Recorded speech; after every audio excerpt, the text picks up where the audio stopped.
Elaine, you don't really get a much more historic occasion for NATO, this military alliance, to remind itself of its priorities. And right now, it's mostly concerned about Russia.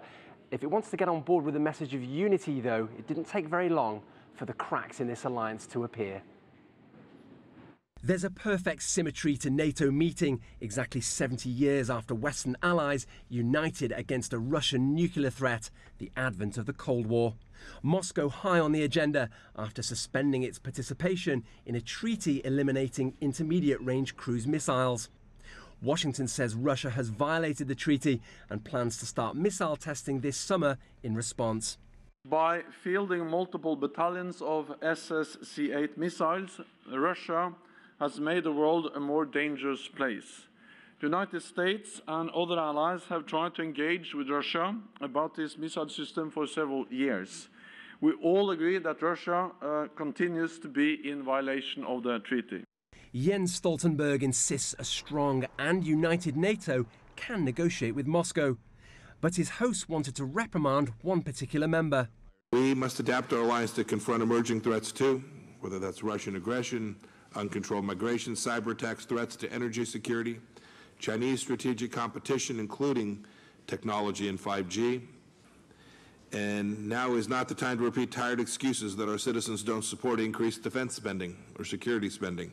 A veiled attack on Germany, whose defense spending has long fallen short of an agreed 2% of economic output, though its government insists it will meet that target by 2024. And yet still Russia loomed large over this meeting. Moscow is selling a missile defense system to NATO member Turkey, its government ignoring US pressure to abandon the sale. S-400 deal is a done deal, and we will not step back from this. And tensions with Russia are unlikely to disappear as NATO enhances its security in the Black Sea and seeks to bring two neighbours, Georgia and Ukraine, into its membership.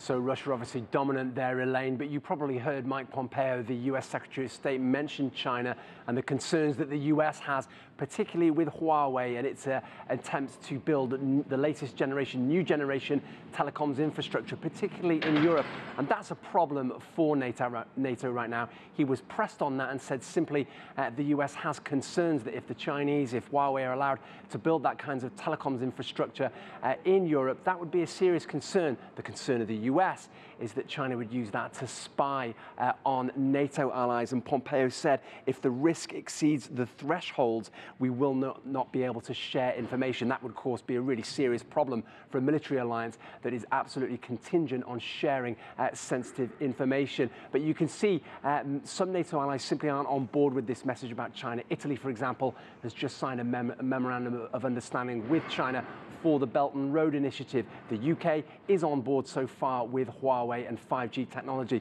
So those are key NATO allies that really aren't singing from the same hymn sheet as the US when it comes to China. Elaine. All right, Owen Fairclough and the US State Department, thank you.